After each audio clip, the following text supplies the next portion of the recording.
Hello students, संकल्प classes Barmer में आप सभी का स्वागत है। मेरा नाम है महेंद्र। आज हम RAS 2023 की परीक्षा जिसका नोटिफिकेशन आ चुका है 905 पदों के लिए, बहुत ही बड़ी भर्ती, बहुत ही सुनहरा अवसर है हमारे लिए। इसमें हम कई चीज़ों पे डिस्कस करेंगे। RAS प्रीलिम्स का पैटर्न क्या है, उसके सिलेबस के हिस्से में कौन से महत्वपूर्ण टॉपिक है, उसके लिए बुक लिस्ट क्या है, उसका हम एक ट्रेंड एनालिसिस करेंगे कि कहाँ से कितना पूछा जाता है, किस सब्जेक्ट पे हमें ध्यान देने की ज़रूरत है। यदि हम कॉमर्स के स्टूडेंट हैं तो हमें कौन से सब्जेक्ट पे ध्यान देना चाहिए, यदि हम साइंस के स्टूडेंट हैं तो हमें कौन से सब्जेक्ट पे ध्यान देना चाहिए, और यदि हम आर्ट्स के स्टूडेंट हैं तो हमारे लिए कौन से सब्जेक्ट महत्वपूर्ण हैं। इसके साथ साथ कट ऑफ का क्या ट्रेंड रहा है पिछली RAS भर्तियों में, हमारे लिए क्या रणनीति अच्छी काम कर सकती है, एक स्मार्ट स्ट्रेटजी हम कैसे बनाएं, साथ ही साथ कब RAS का एग्ज़ाम हो सकता है और संकल्प क्लासेस आपकी उसमें क्या मदद कर सकता है, इन सब बातों पे हम बात करेंगे। इस एक वीडियो में सारी आपको जानकारी मिलेगी। तो पुनः आपका स्वागत करता हूं। तो जैसा कि आप देख सकते हैं, राजस्थान लोक सेवा आयोग द्वारा ये परीक्षा आयोजित की जाती है, राजस्थान राज्य एवं अधीनस्थ सेवाएं संयुक्त प्रतियोगी परीक्षा। सबसे पहले हम देखेंगे पुरानी RAS भर्तियों का ट्रेंड क्या रहा है, कहाँ से कितना पूछा जा रहा है। क्योंकि जब तक हम पुराने पेपर्स नहीं देखते, कहाँ से क्या पूछा जा रहा है, ये इसका एनालिसिस नहीं करते, तब तक हम नहीं जान पाएंगे कि क्या महत्वपूर्ण है, किस चीज़ पे फोकस करने की ज़रूरत है और किस चीज़ को छोड़ने की ज़रूरत है। चूँकि हमारे पास काफ़ी कम टाइम है, यदि अभी से मान के चलें तो जुलाई के 15 दिन है हमारे पास, और अगस्त और सितंबर है, अक्टूबर के फर्स्ट वीक में एग्ज़ाम हो सकता है, फर्स्ट सेकेंड वीक में, तो मुश्किल से 2.5 महीने हैं। तो इस छोटे से समय में, इस कम समय में हम तभी अच्छी तैयारी कर पाएंगे जब हमें पता हो कि RPSC कहाँ से क्या पूछती है और कितना पूछती है। तो हमने इन सारे सब्जेक्ट में विभाजित किया है इस पूरे RPSC के पेपर को। जैसा कि आपको पता है कि प्रीलिम्स एग्ज़ाम में 150 सवाल पूछे जाते हैं और 200 नंबर का वो पेपर होता है। अब 200 मार्क्स का पेपर है, 150 सवाल है, तो एक क्वेश्चन आपका बन जाता है 1.33 मार्क्स का। इन 150 सवाल में मोटे तौर पे यदि हम देखें तो 7 से 8 सब्जेक्ट है, उसके कुछ और अंदर भाग हो सकते हैं। वो सब्जेक्ट कौन कौन से हैं? पहला हिस्ट्री सब्जेक्ट है हमारे पास। हिस्ट्री में आपको पता है एंशिएंट और मेडिवल हिस्ट्री होता है, प्राचीन और मध्यकालीन जो इतिहास है, और उसके बाद मॉडर्न हिस्ट्री है, आधुनिक इतिहास है। तो एक हमारा सब्जेक्ट हिस्ट्री हो गया। इस हिस्ट्री में राजस्थान की हिस्ट्री भी शामिल होती है और आर्ट एंड कल्चर भी। तो मोटे तौर पे एक सब्जेक्ट हो गया हिस्ट्री और आर्ट एंड कल्चर। उसके बाद दूसरा सब्जेक्ट जो है वो है ज्योग्राफी, जिसमें हमारे पास है विश्व का जो भूगोल, भारत का भूगोल और राजस्थान का भूगोल। इसके बाद तीसरा सब्जेक्ट है हमारे पास पॉलिटी, राजनीति विज्ञान, जिसमें संविधान मुख्यतः फोकस पे होता है। तो वो हमारे पास तीसरा सब्जेक्ट है, भारत की राज्य व्यवस्था और राजस्थान की राज्य व्यवस्था। उसके बाद इकोनॉमी है हमारे पास, अर्थव्यवस्था, जिसमें भारत और राजस्थान की अर्थव्यवस्था है। ये हो गया आपका चौथा सब्जेक्ट। पांचवा सब्जेक्ट है science and technology, science and technology. और छठा सब्जेक्ट है रीजनिंग और मैथ को हम एक माने तो ये छठा सब्जेक्ट है। और सातवां है करंट अफेयर्स। तो मोटे तौर पे हमारे पास 7 भाग है प्रीलिम्स के एग्जाम में जिसको हमें तैयार करना है। अब यदि हम देखें कि 150 क्वेश्चन आते हैं और 7 हिस्से हैं उसके, तो ऑन एन एवरेज यदि हम देखें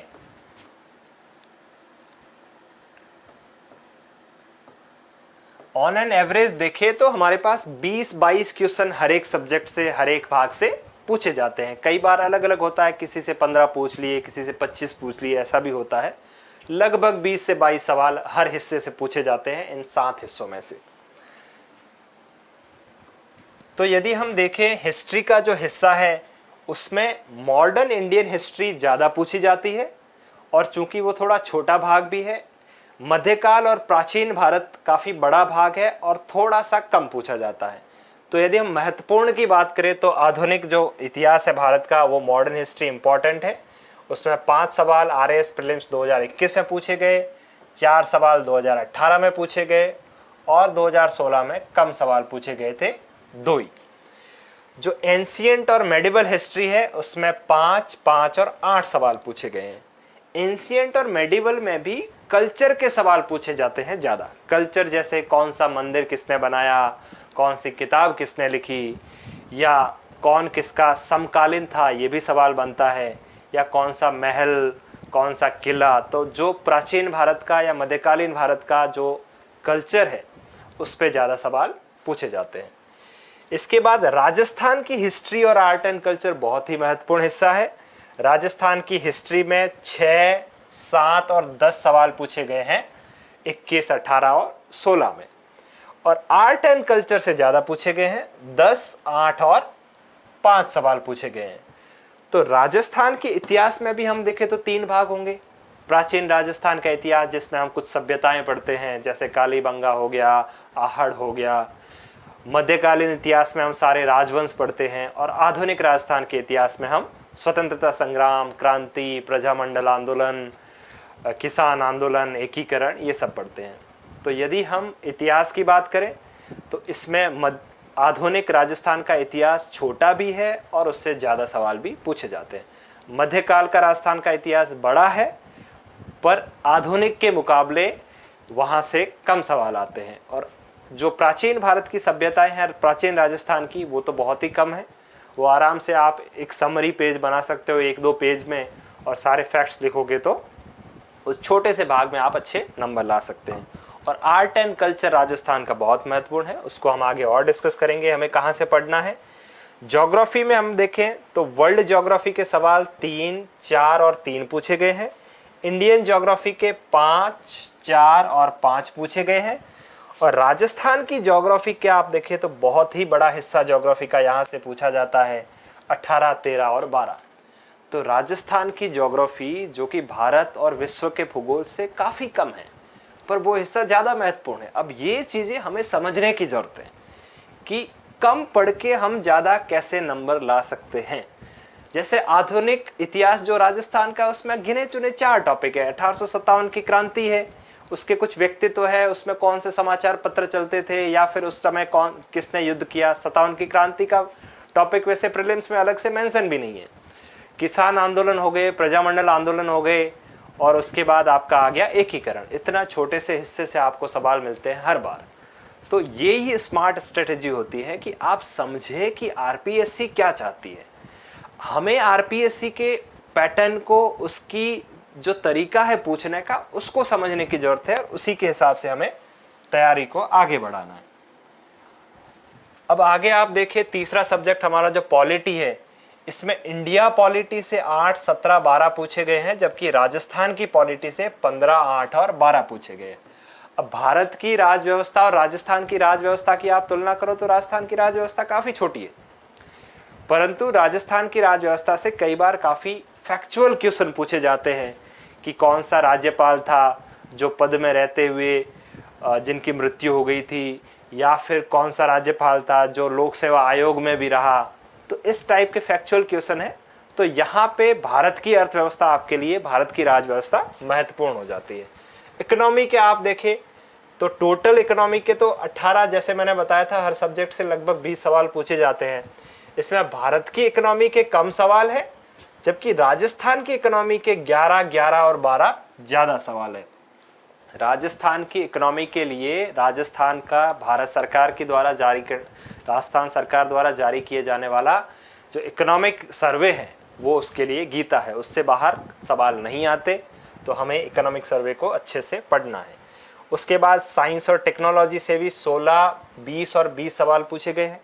अब यहाँ पे साइंस में फिजिक्स और केमिस्ट्री कई आर्ट्स के स्टूडेंट के लिए भारी पड़ती है, तो उनको वहाँ पे कम समय देना चाहिए, उनको बायो पे ज़्यादा देना चाहिए। बायोलॉजी से सवाल ऐसे पूछे जाते हैं जो आप याद है सवाल तो आराम से कर सकते हैं। टेक्नोलॉजी से बहुत ही आसान सवाल पूछे जाते हैं, घूम फिर के वही इसरो ने कौन सा व्हीकल लॉन्च किया है, जैसे चंद्रयान हाल ही में लॉन्च हुआ है, या फिर डीआरडीओ ने कौन सी मिसाइल बनाई है। तो टेक्नोलॉजी के आसान सवाल भी आते हैं। रीजनिंग और मैथ्स प्रीलिम्स में बहुत इंपॉर्टेंट है, 20 नंबर के दोनों आते हैं। एवरेज जब भी हम देखें तो 10 मैथ्स के सवाल है और 10 रीजनिंग के हैं। तो मैथ टफ पड़ सकती है, पर रीजनिंग को हम सब कैसे कर सकते हैं उसको हम आगे समझेंगे। करंट अफेयर्स बहुत ही महत्वपूर्ण हिस्सा, 20 सवाल, लगभग 20-21 सवाल हर बार आते हैं करंट अफेयर्स से। करंट अफेयर्स से इकोनॉमी में भी पूछा जाता है, करंट अफेयर्स से कई बार पॉलिटी में भी पूछा जाता है। तो करंट अफेयर्स काफ़ी इंपॉर्टेंट हिस्सा है, उसके भी हम स्रोत देखेंगे। तो ये जनरल ट्रेंड था आरपीएससी के सवाल पूछने का। अब यदि हमारी इस पे पकड़ है, यदि हमें पता है कि हमारी क्या स्ट्रेंथ है, हम कहाँ पे अच्छा कर सकते हैं, क्योंकि हर एक स्टूडेंट की तुलना नहीं हो सकती। यदि कोई आपको बताता है कि मेरा प्लान ये था, मेरी आरएएस में रैंक आ गई और आप भी ये फॉलो करो, आपको ऐसा नहीं करना चाहिए। हर एक छात्र की, हर एक विद्यार्थी की अपनी स्ट्रेंथ होती है। उस स्ट्रेंथ को समझो, खुद को पहचानो और खुद को कौन सा पोर्शन ज़्यादा सूट करता है और खुद कौन से पोर्शन में कम एफर्ट से ज़्यादा नंबर ला सकते हो, ये आपको इस टेबल से समझ में आएगा। तो यही होती है स्मार्ट स्टडी। अब देखो, इसके बाद YouTube पे आप देखें या कोई ऑनलाइन रिसोर्स देखें तो आपको कहीं पे भी ऐसा वीडियो नहीं मिलता जहाँ पे कॉम्प्रहेंसिवली आपको आरएएस का सिलेबस और उसके लिए ऑथेंटिक बुक्स है वो बताई गई है। तो ऑथेंटिक्स बुक्स को पढ़ना आरएएस में बहुत ज़रूरी है, इधर उधर के बुक्स बाजार की पढ़ने के बजाय। तो हम वो देखेंगे, जैसे इतिहास हम पहला पोर्शन ले तो राजस्थान का इतिहास, कला संस्कृति, साहित्य, परंपरा एवं विरासत, ये कहाँ से करना चाहिए। सबसे पहला मेरा सुझाव रहेगा कि आप कक्षा 9 की किताब और कक्षा 10 की किताब, राजस्थान बोर्ड की ये किताबें आपके लिए रामबाण हैं। हमेशा ऑथेंटिक सवालों से एग्जामिनर पेपर सेट करते हैं, तो सबसे पहले आपको ये पढ़ना है। इससे आपको अच्छा खासा आइडिया लग जाएगा राजस्थान के इतिहास और कला संस्कृति का। उसके बाद में कोई एक अच्छी बुक आप रेफर करना चाहे तो संकल्प क्लासेस की एक राजस्थान अध्ययन की किताब आती है, जिसमें एनसीईआरटी और आरबीएससी की समरी दी गई है बहुत अच्छे से। ये प्रेम सिंह जी सर ने अपने हस्तलिखित नोट्स से बनाए हैं ये किताब। तो आप इसको भी ऑनलाइन ऑर्डर कर सकते हैं, आप कई स्टोर से इसको भी परचेज कर सकते हैं। एक और किताब जो बहुत ही अच्छी किताब है, राजस्थान कला संस्कृति और इतिहास की पनोरमा की किताब आती है, एचडी सिंह और चित्रा राव की। इस किताब में आपको सब कुछ मिल जाएगा, आपको प्रीलिम्स का भी मिल जाएगा, आपको मेंस का भी मिल जाएगा। बहुत ही अच्छी किताब है। साथ ही साथ आप कुछ टॉपिक करना चाहे, खास करके जो आधुनिक राजस्थान के टॉपिक है, राजस्थान ग्रंथ अकादमी की किताब आती है हुकमचंद जैन की, बहुत ही अच्छी किताब है। आप उससे भी कुछ टॉपिक ले सकते हैं। कोई भी एक किताब सेलेक्ट करें इन तीनों में से और उसको फोकस करें। साथ ही साथ ये 2 किताब जरूर आप पढ़ें। अगला पोर्शन यदि हम देखें भारत के इतिहास, वही भारत के इतिहास का प्राचीन काल और मध्यकाल है और आधुनिक काल है। प्राचीन काल और मध्यकाल में आपको ज़्यादा फोकस करना होता है कल्चर पे, संस्कृति पे। संस्कृति के लिए नितिन सिंघानिया सर की एक किताब आती है, भारतीय कला और संस्कृति। यूपीएससी में भी पढ़ी जाती है, आरपीएससी में भी पढ़ी जाती है। इसमें आपको सेलेक्टिवली पढ़ना है कि कौन सा टॉपिक आपके सिलेबस में है। तुरंत वहाँ पे जाओ, उस पेज पे, वहाँ पे कोई टेबल बनी हुई है, कुछ और बना हुआ है, डायग्राम बना हुआ है, अच्छे से दिया हुआ है आप, और जल्दी से इसको कवर कर दोगे। मोटी किताब देख के घबराना नहीं, इसमें से हमें बहुत ही कम हिस्सा पढ़ना है। इतिहास के लिए या तो आप किरण प्रकाशन की एक बहुत ही अच्छी बुक आती है भारतीय इतिहास की, और या फिर आप आर्य कंपटीशन की किताब आती है भारतीय इतिहास की। यहाँ पे आपको भारत के इतिहास बहुत ही अच्छे से मिल जाएगा। जबकि आधुनिक भारत का इतिहास, जो कि बहुत महत्वपूर्ण हिस्सा है प्री का तीनों इतिहास के भागों में से, उसके लिए सबसे अच्छी किताब आपको मिलेगी स्पेक्ट्रम की राजीव अहीर सर जो आईपीएस है, उनकी किताब आती है भारत का इतिहास, आधुनिक भारत का, वो आप रेफर कर सकते हैं। इसके बाद हम तीसरे पोर्शन पे चलें तो भारत और विश्व का भूगोल। अब विश्व के भूगोल के लिए आप महेश कुमार बर्णवाल की एक किताब आती है, उस भूगोल में विश्व का भूगोल और भारत का भूगोल आपको बहुत अच्छे से मिल जाएंगे। साथ ही साथ आप एक एटलस अपने पास में रखें। कई बार प्रीलिम्स में सवाल क्या है कि मैप बेस्ड आते हैं, आपको मानचित्र पे कुछ पूछ लिया जाएगा कि कौन स्थान कहाँ है, किसके आसपास कौन कौन से देश है, किसी झील के आसपास। तो स्टूडेंट की एटलस आती है ऑक्सफोर्ड की, वो जरूर अपने पास रखें। साथ ही साथ एनसीईआरटी की 2 किताबें बहुत महत्वपूर्ण हैं 11th की। एक है भारत का भौतिक पर्यावरण जो भारत की ज्योग्राफी पे है, एक है भौतिक भूगोल के मूल सिद्धांत, ये वर्ल्ड ज्योग्राफी के कुछ टॉपिक इसमें आपको मिल जाएंगे। तो ये 2 किताब आप आराम से परचेज कर सकते हैं, आपके मेंस में भी काम आएगी। अब आते हैं राजस्थान के भूगोल पे, कम मेहनत में ज्यादा परिणाम। आराम से आप मानचित्रावली लाओ, सारे डायग्राम दिए हुए हैं वहां पे, डायग्राम की मेमोरी भी अच्छी होती है, आपको लंबे समय तक याद रहेगा, क्लिक भी जल्दी करेगा। सिखवाल की मानचित्रावली या कोई और मानचित्रावली भी आती है, जैसे दक्ष की भी आती है, वो भी आप ला सकते हैं। सबसे अच्छी और ऑथेंटिक बुक इसकी हिंदी ग्रंथ अकादमी की डॉक्टर हरिमोहन सक्सेना जी की है, वो भी साथ में रखे, उसमें से कई सवाल सीधे आते हैं, उसका आप लेटेस्ट एडिशन बाई कर लें। अब अगला हिस्सा जो है वो है भारत का संविधान, राजनीतिक व्यवस्था और शासन प्रणाली। भारत के संविधान की एक ही गीता है, वो है एम लक्ष्मीकांत जी की किताब, बाहर से कुछ नहीं आएगा, सेलेक्टिवली पढ़ें, बड़ी किताब है, टॉपिक के हिसाब से पढ़ें और आरपीएससी क्या पूछती है वो पुराने पेपर देख के उस हिसाब से पढ़ें। राजस्थान की राजनीतिक और प्रशासनिक व्यवस्था के लिए आप डॉक्टर जनक सिंह मीणा की हिंदी ग्रंथ अकादमी की किताब आती है, राजस्थान हिंदी ग्रंथ अकादमी की, वो ऑथेंटिक बुक है, यहाँ से आराम से आपको कई सवाल मिलते हैं।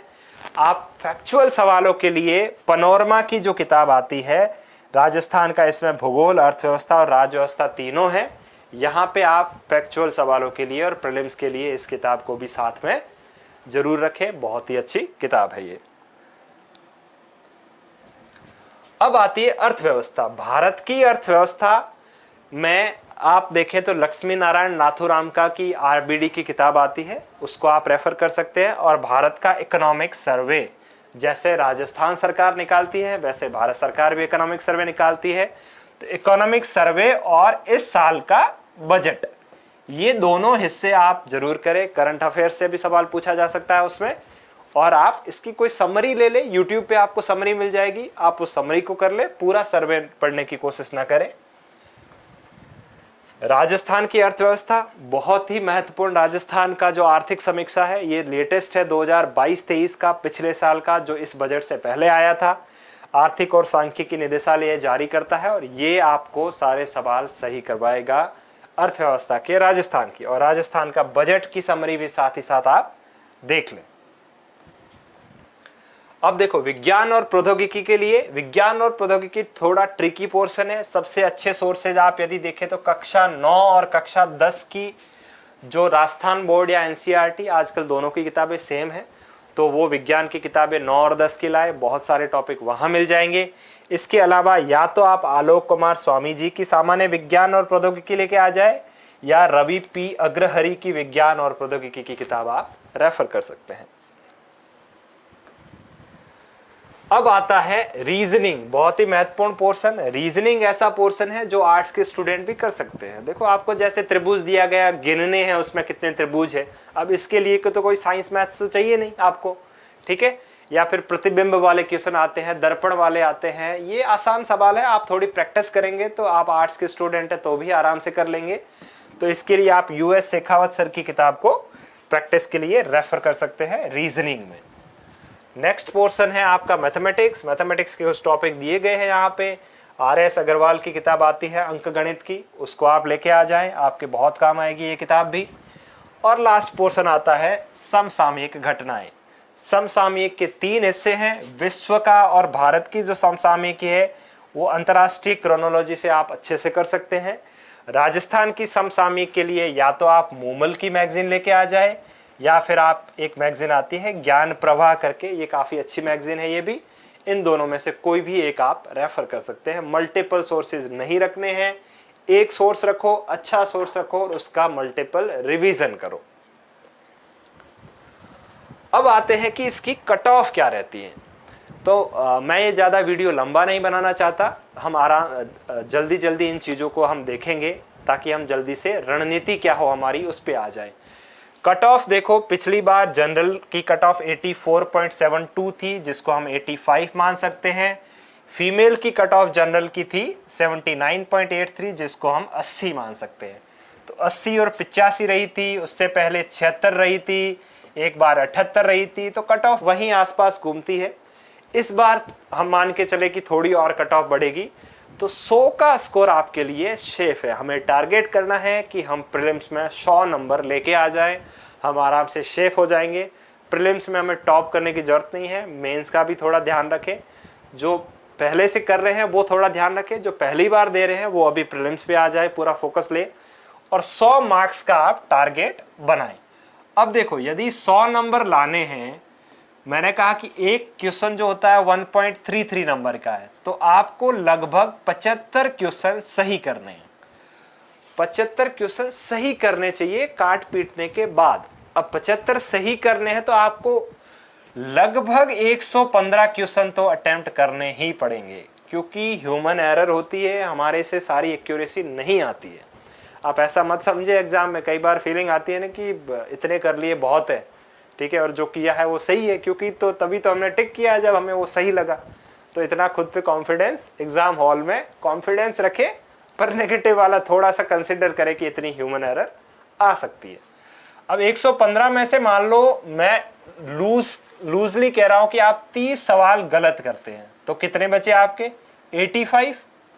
अब 85 बचे तो 1/3 नेगेटिव होता है, तो ये 30 आपके 85 में से 10 सही क्वेश्चन खाएगा, तो आपके सही क्वेश्चन काट पीट पे कितने बन जाएंगे? 75। तो लगभग 115-120 सवाल हमें करके आने हैं, ताकि हम सेफली 100 प्लस स्कोर कर सके। और ये आराम से हम कर सकते हैं। कैसे कर सकते हैं उसको हम अभी समझेंगे। अब क्या होनी चाहिए रणनीति? आजकल के तकनीकी ज़माने में एक बहुत ही वर्ड चलता है, स्मार्ट स्टडी करो, स्मार्ट स्टडी करो। मेरे से कई बार स्टूडेंट आके पूछते हैं, सर ये किस बला का नाम है स्मार्ट स्टडी? कुछ नहीं है, सब बेवकूफ़ बना रहे हैं। स्मार्ट स्टडी एक बेसिक कॉमन सेंस वाली बात है। किसी भी एग्ज़ाम की तैयारी के लिए आप सबसे पहले क्या करते हैं?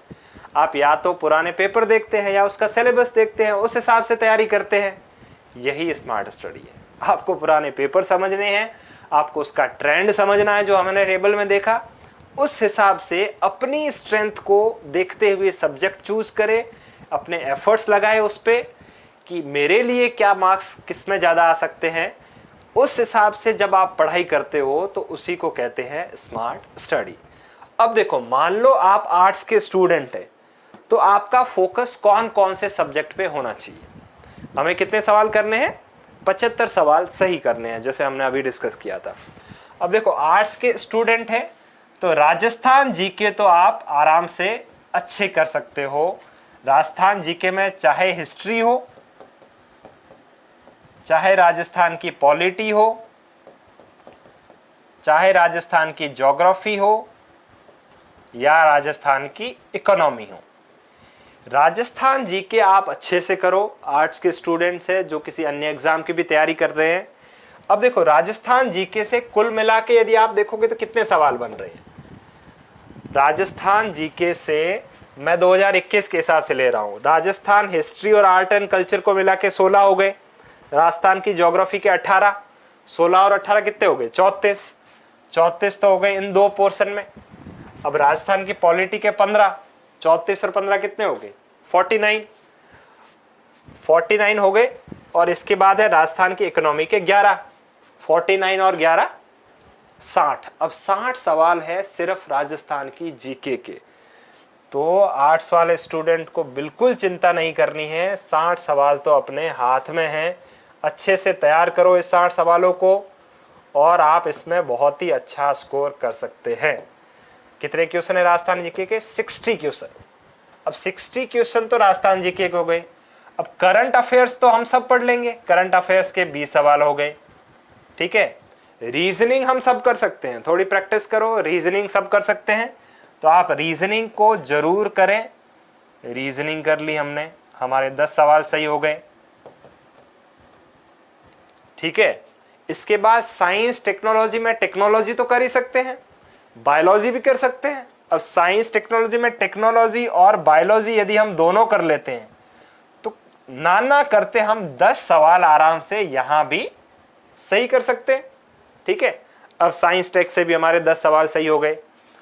अब अगला हिस्सा यदि हम इसमें देखें कौन सा आर्ट्स के लिए अच्छा हो सकता है, अब देखो भारत की मॉडर्न हिस्ट्री थोड़ा सा बड़ा टॉपिक है, पर आप चाहे आपके पास समय हो तो उस पोर्शन पे भी आप रिस्क ले सकते हैं। इसके अलावा हमने राजस्थान की ज्योग्राफी तो कवर कर ही ली, राजस्थान की पॉलिटी भी कर ली, इंडियन पॉलिटी को आप कर सकते हैं। इंडियन पॉलिटी में बेसिक फैक्ट्स और कॉन्सेप्चुअल चीजें आती है और अच्छी एक्यूरेसी के साथ आप सवाल सही कर सकते हो। तो इंडियन पॉलिटी भी आपके लिए अच्छा हिस्सा हो सकता है। और इसके बाद आपका इंडियन पॉलिटी हो गया, और मैथ्स को तो चलो अभी के लिए हम रहने ही देते हैं।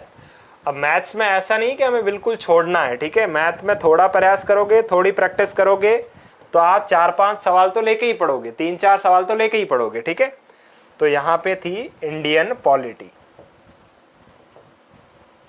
अब इंडियन पॉलिटी में 7-8 सवाल तो आएंगे ही 20 में से।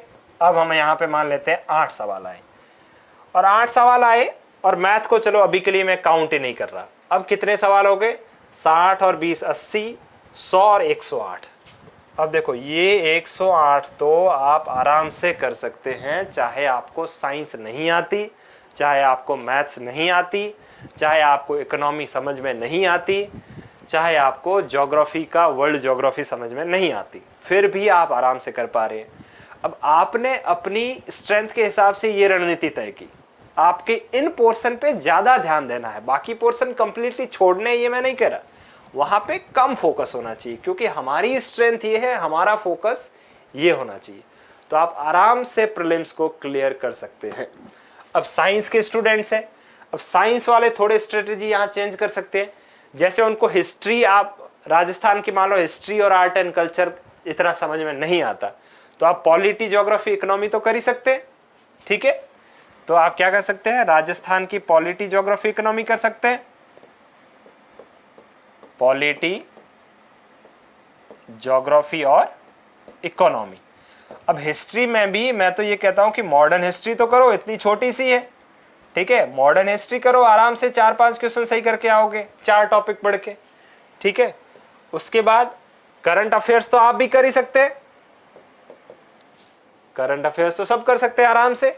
रीजनिंग और मैथ दो, ये तो आप आराम से अच्छे से करो।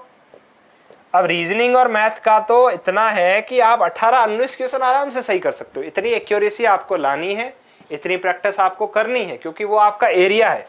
तो ये आप 20 सवाल यहाँ पे कर लोगे, ठीक है। उसके बाद साइंस टेक है, चूंकि आप साइंस के तो स्टूडेंट ही है, तो ये 20 सवाल भी, लगभग 20 सवाल आपके हाथ में है। फिर आप इंडियन पॉलिटी आप भी कर सकते हैं आराम से, तो इंडियन पॉलिटी के भी, इंडियन पॉलिटी इसके भी 8 सवाल आपके हाथ में है। अब इसके अलावा आपका कौन सा पोर्शन स्ट्रेंथ हो सकता है? अब देखो, चूंकि आप एक साइंस के स्टूडेंट हैं, तो आप ज्योग्राफी को थोड़ा अच्छे से समझ सकते हैं, आप इकोनॉमी को थोड़ा अच्छे से समझ सकते हैं, तो ज्योग्राफी में भी आप कुछ पोर्शन ले सकते हो, और इकोनॉमी में भी इंडियन इकोनॉमिक सर्वे हो गया, ये भी आप कर सकते हो। अच्छा, इकोनॉमी में राजस्थान का इकोनॉमिक सर्वे तो आर्ट्स और साइंस वाले दोनों कर सकते हैं, तो ये भी आपके 12-13 सवाल ऐड हो गए, ठीक है, क्योंकि उसके लिए तो एक फिक्स बुक पढ़नी है अपने को। तो राजस्थान का इकोनॉमिक सर्वे भी आराम से आप कर सकते हो। और फिर साइंस और टेक हो ही गया, रीजनिंग, मैथ हो गया, करंट अफेयर्स भी हो गया। अब देखो यहां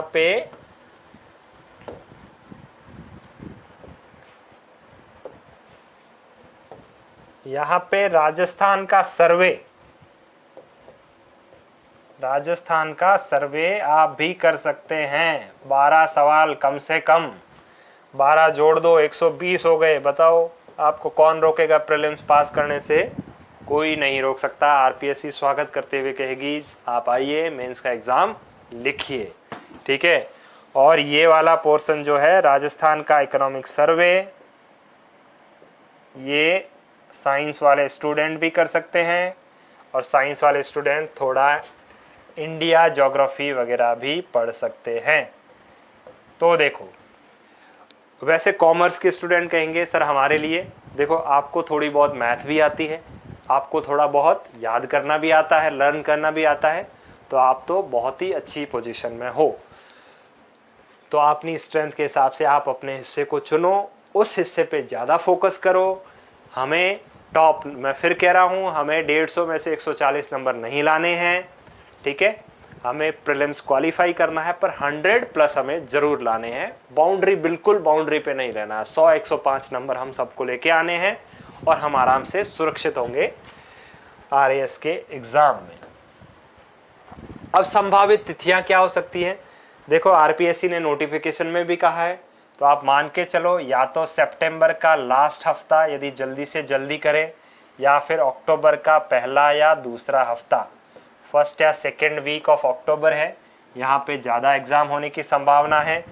उसके 1 महीने बाद इसका रिज़ल्ट आ जाता है, उसके 3 महीने बाद मेंस का एग्ज़ाम हो जाता है, 3 से 4 महीने बाद। तो यदि अक्टूबर में होता है तो फरवरी के आसपास मेंस का एग्ज़ाम भी हो सकता है। बहुत ही अच्छा मौका है।